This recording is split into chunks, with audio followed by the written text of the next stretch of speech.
আকাশবাণী খবর পড়ছি সুদীপ বসু।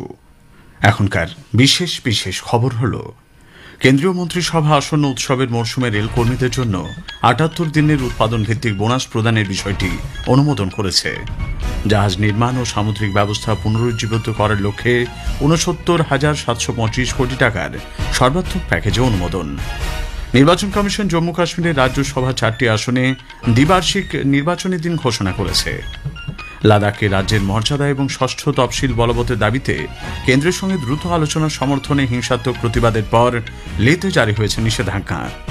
ছত্তিশগড়ের দান্তেওয়াড়ায় ২১ মহিলা সহ ৭১ জন মাওবাদী নিরাপত্তা বাহিনীর কাছে আত্মসমর্পণ করেছে। পুরুষদের টি-20 এশিয়া কাপ ক্রিকেট প্রতিযোগিতায় সুপার 4 পর্বে ভারত আজ বাংলাদেশের মুখোমুখি হচ্ছে। আইএসএসএফ জুনিয়র বিশ্বকাপ শুটিং প্রতিযোগিতা আজ নতুন দিল্লিতে শুরু হচ্ছে। আসছে বিস্তারিত খবরে। কেন্দ্রীয় মন্ত্রিসভা আসন্ন উৎসবের মরশুমে রেলকর্মীদের জন্য ৭৮ দিনের উৎপাদন ভিত্তিক বোনাস পিএলবি প্রদানের বিষয়টি অনুমোদন করেছে। ১০,৯১,০০০ রেলকর্মী ১,৮৬৫ কোটি টাকার এই বোনাস পাবেন। মন্ত্রিসভার বৈঠকের পর কেন্দ্রীয় তথ্য সম্প্রচার মন্ত্রী অশ্বিনী বৈষ্ণব কথা জানান। करीब 95,000 करोड़ रुपीस के टोटल फैसले आज के कैबिनेट मीटिंग में हुए हैं। कई सेक्टर्स को कवर करते हैं ये फैसले। रेलवे, हाईवे, रेलवे के बोनस का विषय है। शिप बिल्डिंग में मेजर रिफॉर्म है। हमारी human resource research and development activities के लिए, रिसर्च एक्टिविटीज के लिए फेलोशिप का प्रोग्राम और मेडिकल एजुकेशन में नंबर ऑफ सीट्स को बढ़ाना। ভারতের জাহাজ নির্মাণ ও সামুদ্রিক ব্যবস্থা পুনরুজ্জীবিত করার লক্ষ্যে ৬৯,৭২৫ কোটি টাকার সর্বাত্মক প্যাকেজও মন্ত্রিসভার অনুমোদন পেয়েছে। অশ্বিনী বৈষ্ণব জানান, এর আওতায় জাহাজ নির্মাণ আর্থিক সহায়তা প্রকল্পের মেয়াদ ২০৩৬-এর ৩১শে মার্চ পর্যন্ত বাড়ানো হয়েছে। এর জন্য মোট বরাদ্দ হয়েছে ২৪,৭৩৬ কোটি টাকা। এর ফলে সামুদ্রিক পরিকাঠামো আরও উন্নত করে তুলতে প্রযুক্তিগত দক্ষতা বৃদ্ধি এবং আইনি ও নীতিগত সংস্কারের পথ আরও প্রশস্ত হবে। तो आज करीब 70,000 करोड़ रुपीस का पैकेज अप्रूव हुआ है और ये 10 इयर्स का प्रोग्राम है बड़ा। Ship building is the mother of heavy engineering. Ship building industry चालू होती है तो उसके बहुत सारे मल्टीप्लायर इम्पैक्ट होते हैं। इंजन मेकिंग चालू होता है, पावर इलेक्ट्रॉनिक्स को उसका बेनिफिट मिलता है, स्किलिंग के लिए बहुत काम आते हैं। দেশে চিকিৎসা শিক্ষাক্ষেত্রে স্নাতক ও স্নাতকোত্তর স্তরে আসন সংখ্যা বাড়ানোর প্রস্তাবও মন্ত্রিসভার অনুমোদন লাভ করেছে। কেন্দ্রীয় সহায়তা পুষ্ট প্রকল্প সিএসএস এর তৃতীয় পর্যায়ের আওতায় স্নাতকোত্তর স্তরে ৫,০০০ এবং এমবিবিএস এ ৫,০২৩টি আসন বাড়ানো হচ্ছে। মন্ত্রিসভা মানব সম্পদ উন্নয়ন ও দক্ষতা বৃদ্ধির লক্ষ্যে বৈজ্ঞানিক ও শিল্প গবেষণা দপ্তর ডিএসআইআর এবং বৈজ্ঞানিক ও শিল্প গবেষণা পরিষদ সিএসআইআর স্থাপনের বিষয়টিও অনুমোদন করেছে। পঞ্চদশ অর্থ কমিশনে ২০২১-২২ থেকে ২০২৫-২৬ সময়কালে এর জন্য মোট বরাদ্দ হয়েছে ২,২৭৭ কোটি টাকা।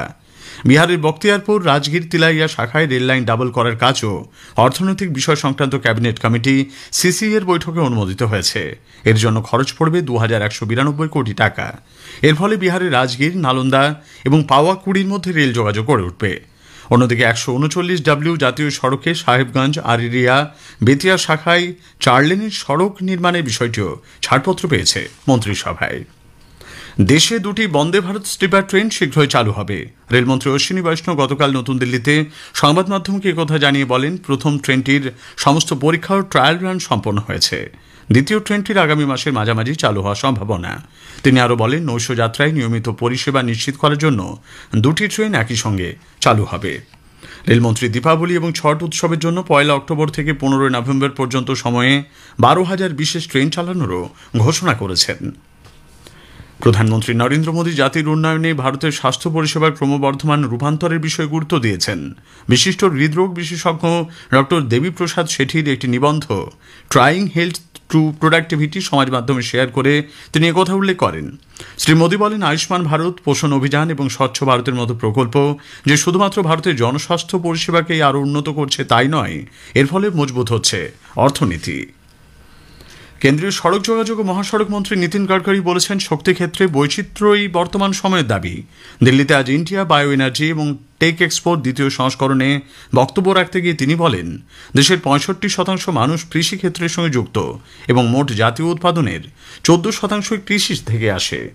Diversification of agriculture towards energy and power sector is the need of our country. Because in our country, in our GDP growth, the 65% population belong to agriculture and rural India, tribal India, where their contribution in GDP growth is only 14%. The manufacturing sector contributes 22 to 24% and the service sector contributes 52 to 54%. লাদাখকে রাজ্যের মর্যাদা এবং ষষ্ঠ তফসিল বলবৎের দাবিতে কেন্দ্রের সঙ্গে দ্রুত আলোচনার সমর্থনে হিংসাত্মক প্রতিবাদের পর লেহতে নিষেধাজ্ঞা জারি হয়েছে। লেহ জেলা শাসক ভারতীয় নাগরিক সুরক্ষা সংহিতা বিএনএসএস এর ধারা ১৬৩-র আওতায় আইন শৃঙ্খলা বজায় রাখতে এই নির্দেশ জারি করেছেন। নির্দেশে বলা হয়েছে, লেহের যোগ্য কর্তৃপক্ষের পূর্বানুমোদন ছাড়া কোনো মিটিং, মিছিল বা শোভাযাত্রা করা যাবে না। যানবাহনে লাউডস্পিকার ব্যবহার নিষিদ্ধ। এমন কোনো বক্তব্য রাখা যাবে না যা জনশান্তি বিঘ্নিত করতে পারে বা জেলায় আইন শৃঙ্খলার সমস্যা সৃষ্টি করতে পারে। লেহ জেলার এখতিয়ারের মধ্যে ৫ বা ততোধিক ব্যক্তি সমাবেশও নিষিদ্ধ করা হয়েছে। সাধারণ মানুষের স্বার্থে সামাজিক সুরক্ষা এবং মানুষের বেঁচে থাকাকে সহজ করাই হল পরিবর্তিত পণ্য পরিষেবা করের মূল লক্ষ্য, এমনটাই মনে করেন কর বিশেষজ্ঞ FCA Arvind Baheti. The endeavor in GST 2.0 has basically been to align GST with the social priorities. See that the cost of living for the common man is reduced, which covers basically all the aspects of life, whether it is roti, kapda, makan, footwear, health, home, is to also facilitate the ease of doing business. প্রধানমন্ত্রী নরেন্দ্র মোদী আগামী ২৮ September আকাশবাণীতে মন কি বাত অনুষ্ঠানে তাঁর চিন্তাভাবনা দেশ বিদেশের মানুষের সঙ্গে ভাগ করে নেবেন। এটি হবে মন কি বাতের ১২৬তম পর্ব।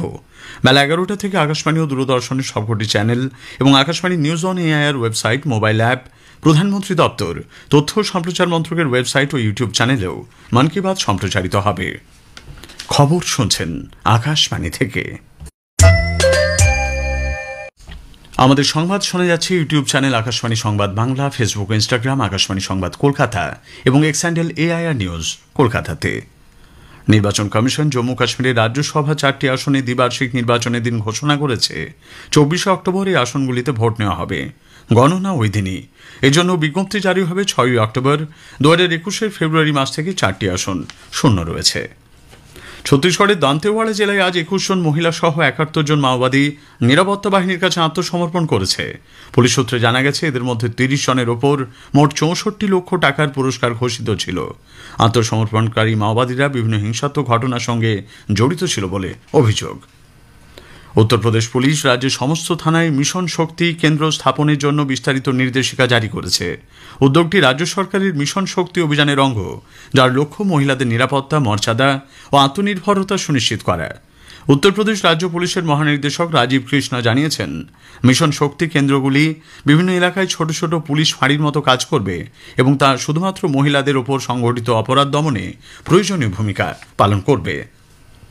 দিল্লি সরকারের অধীনস্থ institute of human behaviour and allied sciences IHBAS-এ প্রসবকালীন সুযোগ সুবিধার অভাবে এক শিশু মৃত্যুর ঘটনায় জাতীয় মানবাধিকার কমিশন দিল্লির মুখ্য সচিবকে নোটিশ জারি করেছে। কমিশন ২ সপ্তাহের মধ্যে এ বিষয়ে বিস্তারিত রিপোর্ট চেয়েছে।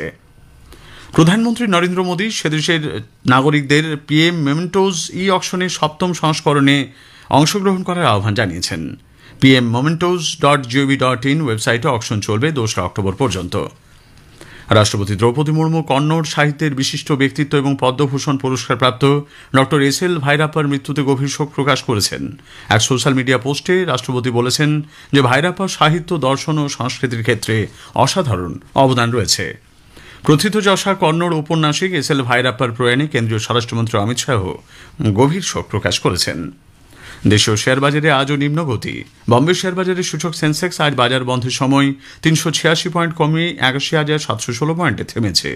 জাতীয় শেয়ার সূচক নিফটি ১১৩ পয়েন্ট হ্রাস পেয়ে ২৫,০৫৭ পয়েন্টে দাঁড়ায়। পুরুষদের T20 এশিয়া কাপ ক্রিকেট প্রতিযোগিতা সুপার 4 পর্বের ম্যাচে ভারত আজ বাংলাদেশের বিরুদ্ধে খেলবে। দুবাই আন্তর্জাতিক ক্রিকেট স্টেডিয়ামে খেলা শুরু হবে ভারতীয় সময় রাত ৮টায়। ISSF জুনিয়র বিশ্বকাপ শুটিং প্রতিযোগিতা আজ নতুন দিল্লিতে শুরু হচ্ছে। প্রতিযোগিতার মূল পর্ব শুরু হচ্ছে আগামীকাল। পুরুষদের বিভাগে শুটাররা মহিলাদের ৫০ মিটার রাইফেল প্রোন জুনিয়র এবং পুরুষদের ৫০ মিটার রাইফেল প্রোন প্রতিযোগিতায় খেলতে নামবেন। শেষ করার আগে খবরের বিশেষ কিছু অংশ আরও একবার। কেন্দ্রীয় মন্ত্রিসভা আসন্ন উৎসবের মরশুমে রেল কর্মীদের জন্য 78 দিনের উৎপাদন ভিত্তিক বোনাস প্রদানের বিষয়টি অনুমোদন করেছে। নির্বাচন কমিশন জম্মু কাশ্মীরের রাজ্যসভা 4টি আসনে দ্বিবার্ষিক নির্বাচনের দিন ঘোষণা করেছে। দান্তেওয়াড়ায় 21 মহিলা সহ 71 জন মাওবাদী নিরাপত্তা বাহিনীর কাছে আত্মসমর্পণ করেছে। খবর শেষ হল। স্থানীয় সংবাদ 7:50 মিনিটে।